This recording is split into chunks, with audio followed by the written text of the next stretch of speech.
Next up is our amazing keynote speaker for day 2. Someone that is a recent new friend of mine. We both spoke at Sarah Blakely and Jesse Itzler's event at the Spanx headquarters in Atlanta back in September of last year, and immediately connected over just the same type of toughness and mentality that we take to sport. But for me, it was seeing Frank speak on day 1 and the incredibly raw, real, and completely overused term, but authentic way that he came across. One of the best speakers that I've ever seen. His story is powerful and amazing. So just a little bio. If you're not familiar with Frank Shamrock is many things: a visionary, entrepreneur, ex-convict, author, star athlete, survivor of child abuse, international speaker, husband, dad, and general defier of the odds. He holds multiple world records and remains the only athlete in history crowned champion of every major MMA sports league. Author of MMA for Dummies. He has literally written the book on the sport of cage fighting. Unlikely as it may seem, as a speaker, Frank is best known for his humor, compassion, and his ability to use cage fighting techniques to create deep trust and unwavering focus even with non-athletes.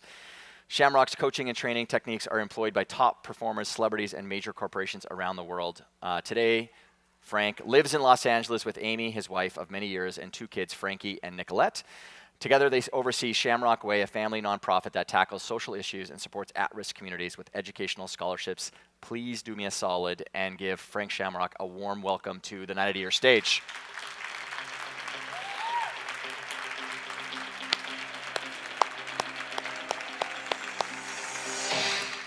Thanks, buddy. Kill it. You got it. Thank you.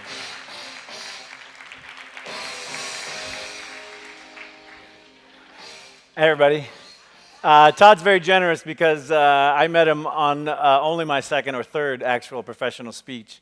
But I've been speaking for about 20 plus years now, as a broadcaster, as a philanthropist, as a spokesman, and now as a public speaker.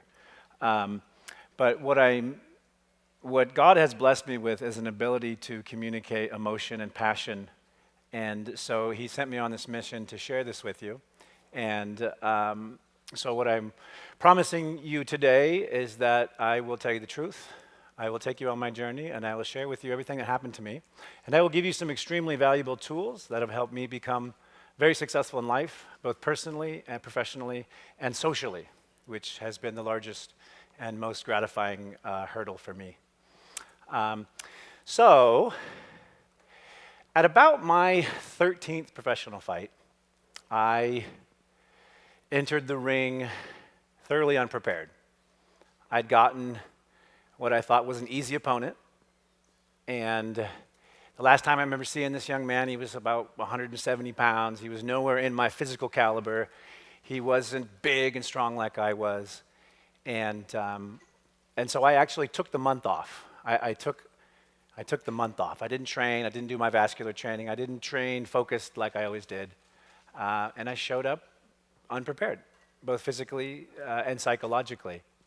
And so, as the match went on, I made a decision early on. I was going to just jump in and finish him. I was going to just put it to him, try to crush him, because I felt stronger, I felt bigger.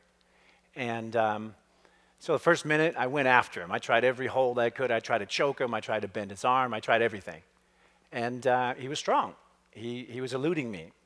And I started realizing for the first time that, gosh, I didn't feel the energy I needed to be successful today. I didn't feel it. And I was like, whoa, that's not good. But I kept going. I got into about minute 2, and it's just sweaty. My mouth is dried out. I can't get a hold of him anymore. I can feel that he's getting stronger. He's actually physically gaining energy, and I'm slowly losing energy. And about 3 minutes in, I started hearing my own breath. And I could hear it just, the hardest breath you could ever imagine. And it was just sucking the moisture out of my mouth. I could not get an ounce of moisture in my mouth. And I started to just get super, super dry. And I could feel my opponent getting stronger. I could feel his intention. He knew I was getting weaker.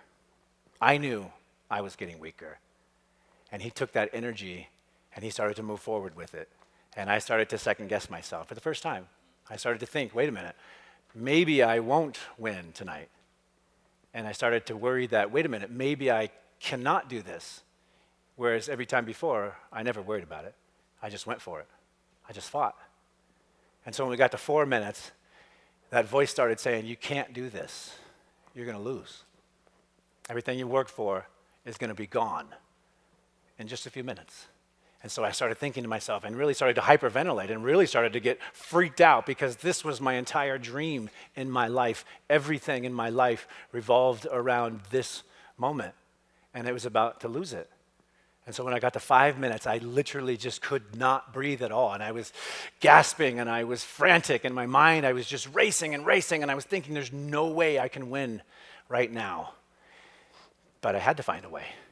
So by the time we got to 6 minutes, I was crushed inside. My spirit was down here, and his was just way up here. His energy was this big. And I thought, oh my goodness, this is it. I'm going to lose. Everything that has been important to me, every dream, every sweat-filled day, every tear, every drop of blood, I'm going to lose right now. And then we got to 7 minutes, and I could feel I was just too weak. I couldn't do it. I was so exhausted that I could not, or at least I thought, I could not bring the courage up to beat this man. And if I just had a sip of water in my mouth, if I could just get some hydration, I could focus my mind and I could achieve what needed to be done here. And it was that moment where we were tied up like this and I was punching him in the stomach and gasping for breath that I realized I was unprepared. And I also realized what was my commitment. These are the moments where you look inside yourself and you ask, what is your commitment? What are you willing to do to be successful? To live that dream? To provide for your family? To live that night? See, I grew up on the streets. I grew up stealing, fighting, taking what I thought I needed because I had a terrible life.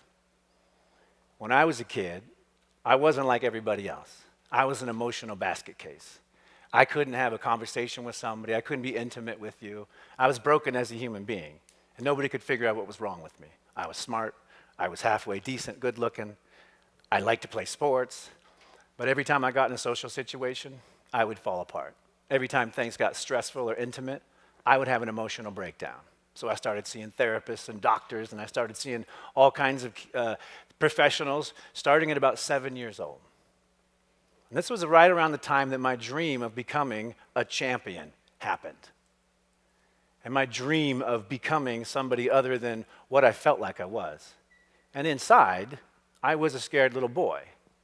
Because what my mother did as a form of punishment was lock me in the closet.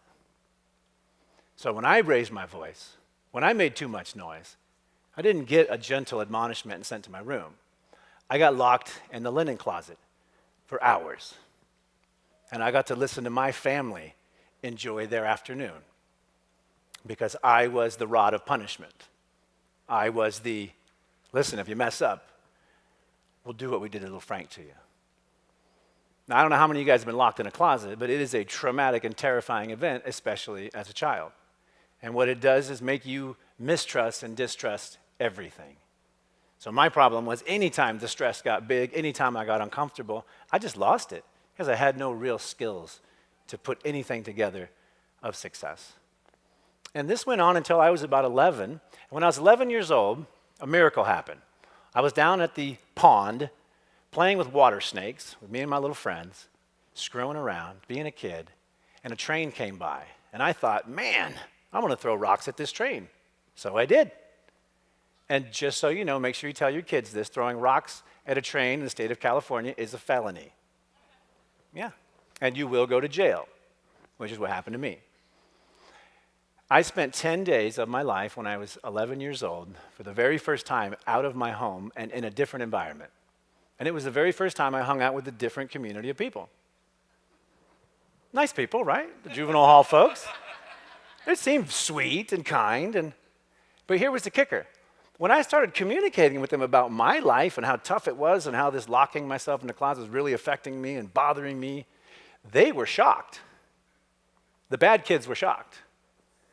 And they were like, whoa, whoa, whoa, whoa, you can't be serious. That's really happening to you. And I was like, yeah, man, aren't we all getting locked in the closets? Like, how are you guys dealing with that? And they were like, no, man, that's just you. That's happening in your world. And it was the first time in my life that I realized something was very different about my home life and my personal experience than everybody else's. And for the first time I realized, hey, wait a minute, maybe some of those emotions that are going crazy inside of my body are because of this locking in the closet thing. So I started for the first time in my life asking questions like, hey, what about this and what about that? And how are you dealing with the closet thing?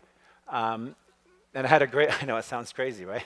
And I had a great counselor who was very truthful. And she said, listen, man, you can't keep doing this stuff. If you keep breaking the law and if you keep doing this, we're going to take you out of your home and put you somewhere else. And I raised my hand. And I was like, yeah, man, that's me. I want to get on that train. So what I learned when 11 years old was crime is a wonderful tool to escape a problem. And being the high performer that I am, I committed as many crimes as humanly possible to get out of my house. Yes, so within a year, I was a ward of the state of California. And that began my journey in parenting. I didn't really have parenting, so I didn't really know what to do. I never had a father. And my mother was a hands-off, you're lucky if you survive type parent. So it was the first time I was involved in other communities, different people. At that time, the whole system was caring families, religious-based families, taking in kids that needed help. So I got to meet all these different wonderful families who brought me in open arms, loved me, taught me what they knew, treated me like a family member. What did I do? The minute things got bad emotionally or uncomfortable, I stole the van, broke the law, did something crazy, and I was out of there back to my friends at juvenile hall. And we were all hanging out, having a good time. And that went on until I was 13 years old, and I found or ended up in a boys' ranch called the Shamrock Boys Ranch. And it was the first time I'd met a father figure who stood up and was like, wait a minute, this is how young men act. And it was the first time I got a lesson in what a father does. I never had a father, so I never understood the value of that leadership, the value of the lead warrior. I never knew. And he told me, listen, what you're doing is wrong. The way you're acting is wrong. And he set down a baseline of rules of how normal people should act. And I did the exact opposite, of course. But when I went to jail again, I didn't forget what he told me. When I went to prison, I didn't forget what he said. And when I went to adult prison, he never left me. And he came and visited me every quarter and checked in. And he was my one person in this world that cared about me and my success. And he's a man I have no relation to, who just showed up one day because I needed him, because God sent him to me. That man was there when I got out of prison. That man was there when I was in prison. He never stopped his lesson. He never stopped his direction towards me. And the one thing he told me was, listen, first, you screwed up your life. You're an absolute screw up. I was like, yes, I am. I am. And I knew before that. I knew after the first year in prison that I had totally screwed up my life. And I realized it sitting alone in my cell by myself, reading by the nightlight and writing in my notebook. I just screwed up my fucking life. Boop. You might need to delete that. Because it was true. All those things those people had said to me were actually true. And it was my pain, and it was my fear, and it was my issues and my world I was living in that didn't allow me to see all the people trying to help me. That didn't allow me to see every person who had actually stood up to try to give me some support, and I turned my back to them because I couldn't trust anybody. When your mom locks you in a closet, you have trouble trusting people. So you got to start over. I was blessed that Bob took me in as who I was. And when I got out of prison, I made up my mind. I'm going to change my life. During prison, I went to school. I went to college. I got educated. I lifted weights every single day for 3.5 years. So I looked amazing when I got out. And I had this hair that was down to here. It was fantastic. So when I got out, my dad sat me down. He had this big pep talk with me. And he says, listen, son, you screwed up your life, but you built up this great body. And you built up your mind, and you built up your spirit. And it's like, you're ready to go try something. You're ready to apply yourself. And I've got some options for you. And I was like, oh man, here we go. Here we go. Dad's laying it on me. He said, here's what you can do, son. Here's my advice for you. You would make a great stripper.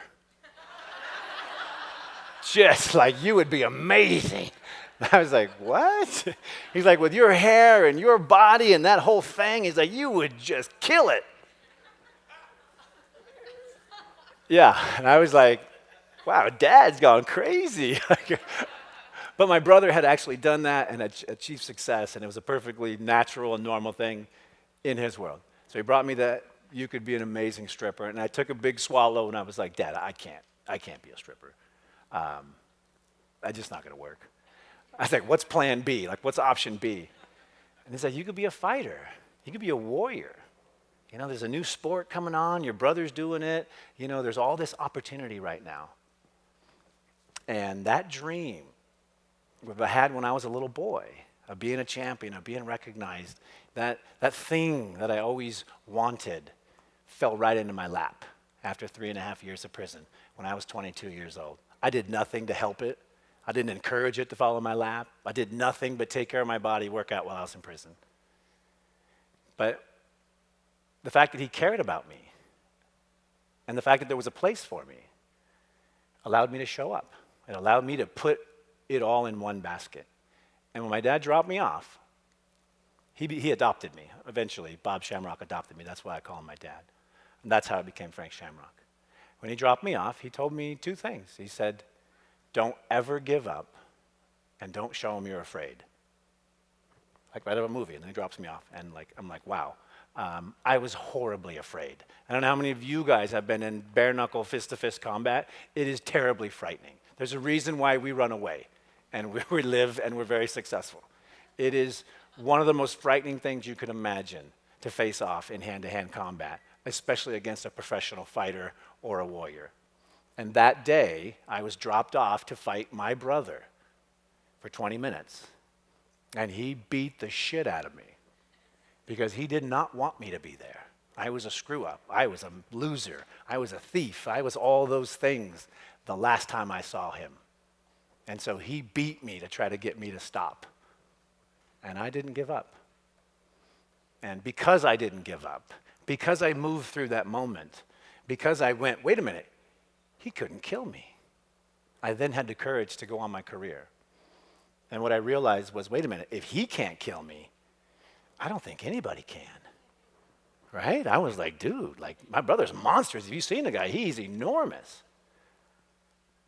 And I was encouraged. So I went on my career and I put all of my energy into it. I put all of my focus in it. I took all of my emotion into it. I didn't deal with one emotional issue until my career was over. Think about that. There's a lot to deal with. Yeah. And you know what I used to tell people? They're like, wow, you're so passionate about fighting. And I'd say, yes, I'm working out my issues. There's a lot to deal with here. Yeah. I was able to accomplish everything I wanted to in my career. I won every world title, literally. I'm the only person in the history of recorded sports to win back-to-back championships in less than a minute. Ever. Only one on the planet. I was super obsessed. I put every energy, every piece of my life into it. It became my life, all of my community, all of my friends. When I needed people to train with, I would show up at their school, call them, befriend them, show up on their doorstep. If I needed information, I would go and get it without fear. And the hardest part for me in the beginning was to get through the fear of asking, of showing up humble, knowing I'm probably going to get my ass beat for asking this question. Is it really worth it? It always is worth it. Because I'd always ask the question, take the ass beating, and move forward. Because that's what you do when you're a fighter. That's what you do when you're a warrior. Now, I started in a sport that hadn't been developed. There were no rules. There was no process. There was no understanding. There was no legacy. So anything was both possible and anything could happen to you. So much like an entrepreneur, guys, every single day was a new day in business. Every deal was a new deal because none of it existed. So we were literally creating the universe right in front of us, creating the sport in front of us. And that's one of the biggest things I realized in this journey. I created a sport in my spare time on notebooks. I am no different than you, only I had better hair at one point. No different. When the opportunity's there, if you truly apply yourself and you go all in, you will achieve it and you will be successful. But most of us start these conversations with ourselves, and I don't know how you guys talk to yourselves, but I am horrible to myself. Like, I am so unpleasant to myself, and I'm full of like chi and goodness. I still go, that's impossible. And I have to stop myself and go, wait a minute, aren't you the guy that says nothing's impossible? And I have to talk to myself about it. But therein lies the lesson. If you're not reflecting and taking time with yourself and finding out what you truly want and need, if you're not digging into here, then you're not going to be successful. And here's the proof. I won every world title on the planet, retired, sold my company for $40 million, told everybody to do this, and I spent 8 years with my daughter. And it was the most amazing time of my life, where I could just really settle down, heal myself, experience life with another human being, connect at the smallest but highest level with a soul growing up. I was able to, through good business, create that opportunity, which is extraordinary. But I didn't deal with any of that personal stuff inside. So I just was a guy with a ton of money that had beat everyone up with all these problems. So my real work started in a cage, but it finished outside and in here. And that was dealing with what caused so much angst and pain. And that journey has been the best journey of all, because it's brought me in front of you people, and it's brought a lot of people together, because we're all the same person. There's no difference between you and I. We are the we. And every human being feels the exact same thing. We may feel it differently. It may be more intense. It may be, you may not, but everybody has the same fears, the same concerns. We're all the same human being. So the more we can work together with each other, the more we can be vulnerable and connect with each other. I don't need to beat you up anymore to connect with you. And that used to be the only way. Like, oh, God. Now we're friends. That used to be the way that we used to develop relationships. That's what happens when you're focused on nothing but being a warrior. But I believe that being a warrior now is a much bigger action. It wasn't about beating everybody up and making a bunch of money. That did not make me a great warrior. What has made me a good warrior is the ability to give back, the ability to help people, the ability to take the information that I learned, the ability to take what Bob taught me in this warrior's code and to put it into different cultures and different mindsets and allow people to grow from it. I truly believe that this entire group is unstoppable. I saw this moment 10 years ago when I was retired and going, what am I going to do with my life? Like, I have no idea how to even move forward from here. Imagine if every single one of your dreams come true and you had more money than you could ever spend. What would you do? What would you do with your time and your day and your money and your community and your family? What would you do? I partied it up. I went crazy. Yeah, I just went nuts for about 5 years because I realized that I was empty inside. I hadn't done the work that got me back whole again. And so after a couple of years of retirement, that's all I did. Hiking every day, meditating, visualizing. I had to change my mind again. And I changed my mind when I was in prison. I woke up one day and I went, wait a minute. I just put myself here. I did all of these actions myself to put myself here. And I believe you can change your mind in an instant. And I know this for a fact because one of my great aunts was married to a very unpleasant man, and one day she took her robe, her apron, took it off, put it on the counter, and walked out the door, never to be seen from again. She made up her mind. She's like, I'm not doing this anymore. We all have that power to go, no, I'm going to be kind moving forward. I'm going to be considerate. I'm going to connect with every single human being I come across. We all have that opportunity. I believe that your mind is a temple. Whatever you put in it is a hard drive. So you can put whatever you want in it. Junk, crap, cartoons, fun stuff. I'm a nerd. I fill my mind with awesome stuff all day long. I'm reading a book on breathing. We're breathing anyways, right? Aren't we just naturally breathing? I'm reading a book on how to breathe better. But it interests me, and I want to grow my mind. And I'd rather watch that than some goofy sitcom that makes men look silly. I'd rather, you know what I mean? I'd rather fill my mind with something of more value. When I talk to myself now, I tell myself what a good person I am. I remind myself of the actions I'm doing to help people. And sometimes I go, that was stupid, because sometimes I do stupid stuff. But I'm honest with my mind, and I'm honest with myself, and the information that I put in there, what I write on that paper, what I write in life, what I say, what I do, I keep a pure mind. And that tool for me is meditation. If you want to train your mind, the first thing you need to do is empty it. You need to dump it. So think of it like a computer. You can only hold so much stuff before you start getting a little crazy and you got to defragment that bad boy. The truth is you need to defragment it every single night before the start of a new day, before the start of a new opportunity. I learned when I was a warrior, I could die any day. So then each day is just as important as the next day because you only got one day. When you can move that mindset into this moment, you only have today.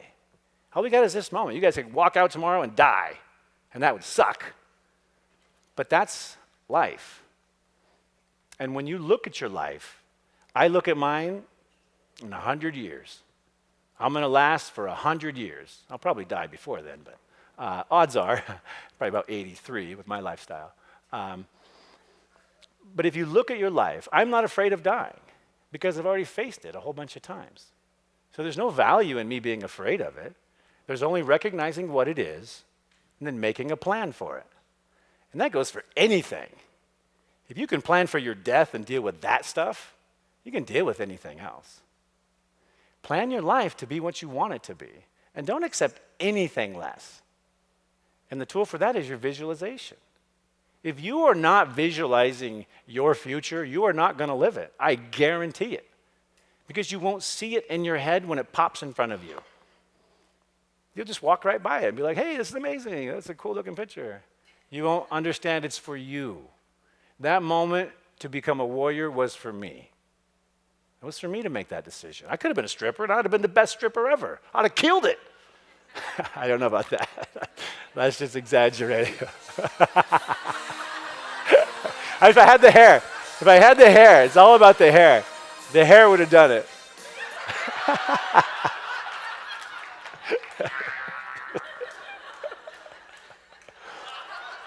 But if you're not creating a mental picture of the life and future you want, then you're wasting your brain power on a daily.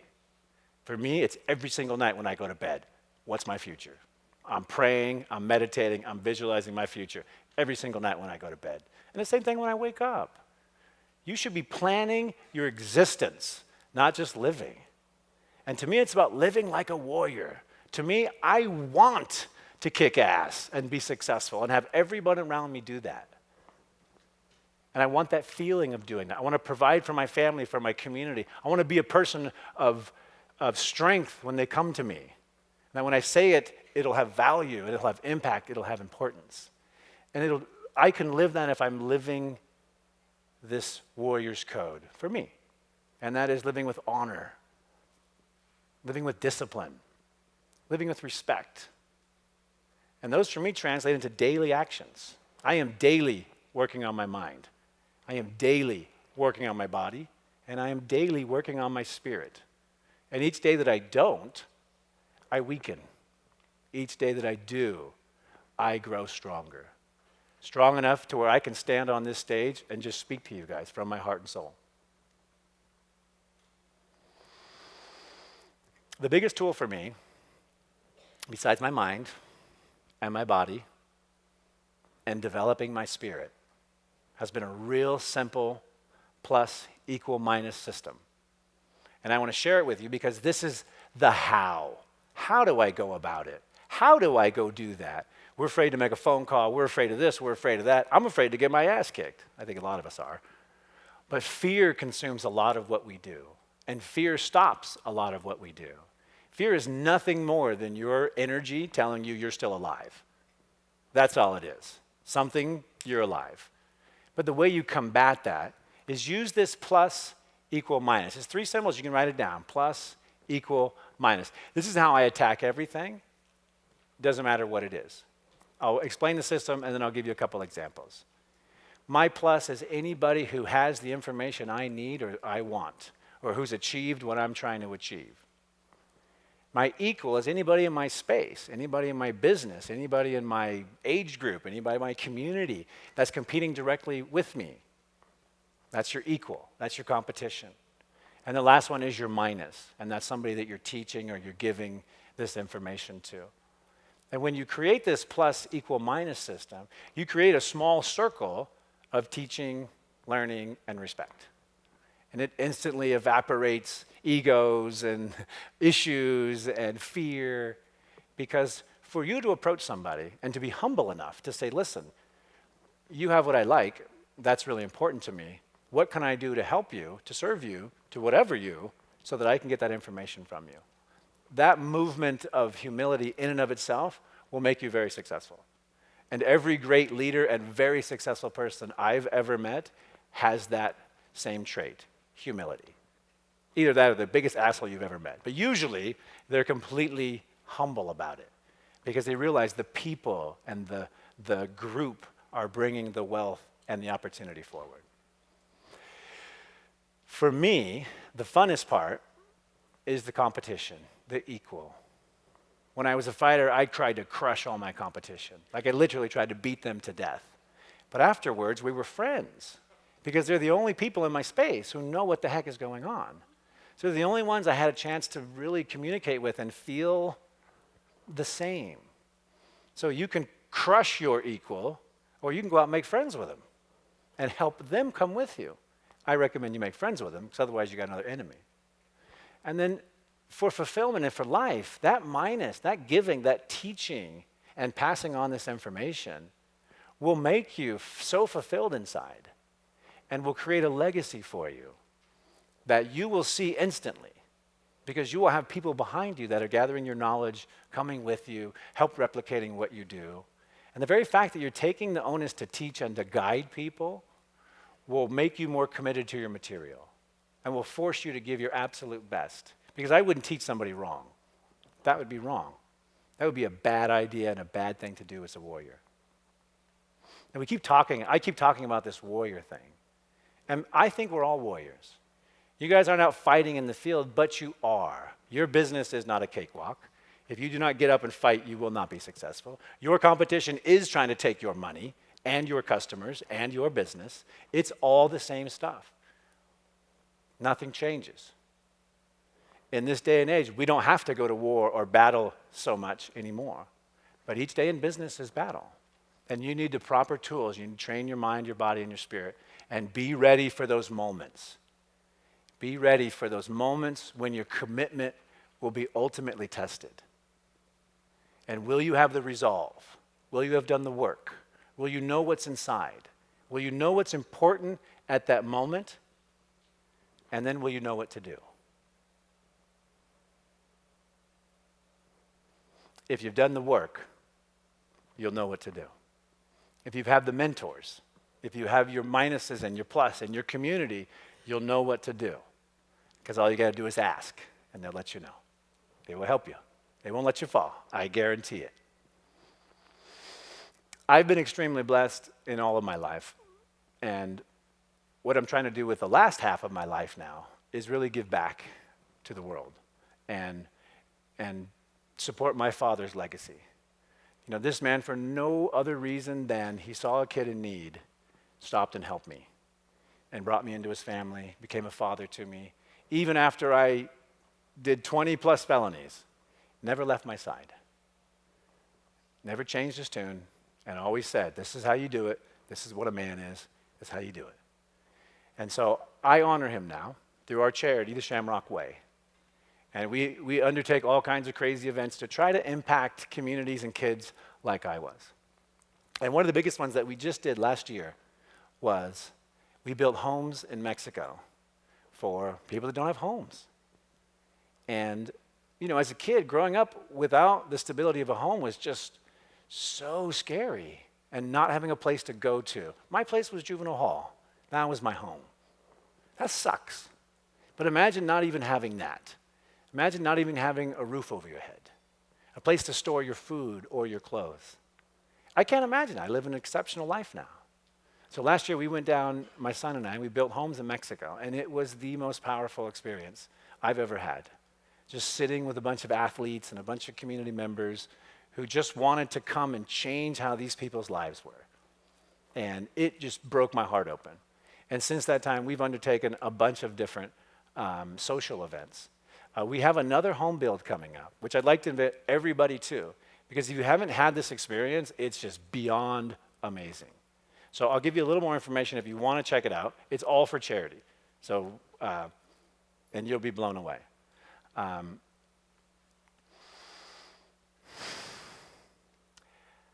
want to tell you guys to break a leg in your business. But before I tell you that, I want to explain to you why I'm telling you that. When I was a young coach, we didn't have enough money to care for the team. But I was the leader. I was the coach.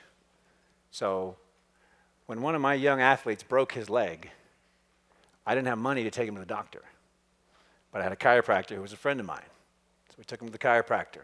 He x-rayed his leg. His name was Hagar, my friend, Hagar Chin. And he says, well, you broke your leg. We're like, yeah, man, that's why we're here. And he says, but it's a clean break. All you need is to go over to the casting people, and they'll put a cast on it for you. We're like, man, thanks, doc, it's great. No cost there, we're good. We called the casting guy, and he's like, yeah, it's like $400 to cast your leg. And I says, Hagar, I don't have $400. Hagar's like, I don't either. So I went to the library, and I got a book on casting. I swear to God. And I said, Hagar, listen, man, I'll read this entire book, and I will learn how to cast your leg if you trust me to cast your leg. And he's like, Coach, I trust you to do anything. I know you would never hurt me. I know that whatever you're doing, you'll do your best. I was like, secretly inside, I was like, oh my God, I'm going to cast his leg. And I casted his leg. And it healed just fine. And he's now an FBI agent, has a big family. He's a very successful man. But there was a moment where I went, oh my God, I'm going to have to cast his leg. Like, I'm going to have to actually do that. And then I took the responsibility and I did it. I say that because I want you guys to break a leg. There's nothing that you can't fix, overcome, make right, make better inside you, with everybody, your business partners, your community. There's always ways to improve. And a warrior jumps up out of bed each day looking for battle, and how can they improve the community? How can we make it better? How can we help everybody out?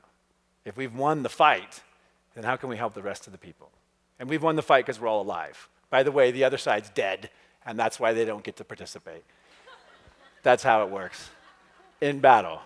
That's how it works in battle. That commitment, are you ready? So I was tied up with this guy. I could feel it. I could feel he knew he was going to win. He had accepted and went, oh yeah, I got him. And he believed 100%. And I started going, oh no, damn it. I didn't train, I didn't do that, I didn't do this, I didn't do that, I didn't do that. But I went, wait a minute. I'm a warrior. And a warrior never gives up. And a warrior always finds a way to win. So when I was tied up with that young man, and I looked up at him, and I could see this river of sweat pouring down his neck, and I grabbed him tightly, and I licked him from his collarbone to his ear, and I threw him down and kicked his ass. That's commitment. Licked him like this.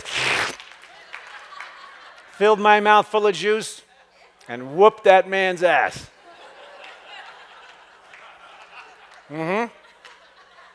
Beans, baby. I tell you that story because we are unstoppable. I want you to go out and break a leg. Nothing can stop you guys. Figure it out. And if you have your plus equal minus, if you have your community, if you have your mentors, anything can be fixed, connected, forgiven. It's not that hard if you show up and you be real. If you're interested in building a house, if you're interested in sending someone to build a house, if you're interested in living in a house in Mexico that I build for you, all of those are possibilities. If you want to find out more information, I want you to go to warriorschallenge.us, warriorschallenge.us. And it's basically, here's what we're going to do. I'm buying somebody a house. Somebody's coming to build it. We don't know yet. I hope it's some of you guys. I hope it's some of your friends. I hope it's some of your community. But for me, my life moving forward, I want to honor my father's legacy, and I want to build the life of my dreams. And I want to live like a warrior. And a warrior focuses on 3 things in his life. And the first one is the life. And the second one is the love. And the last one is the legend.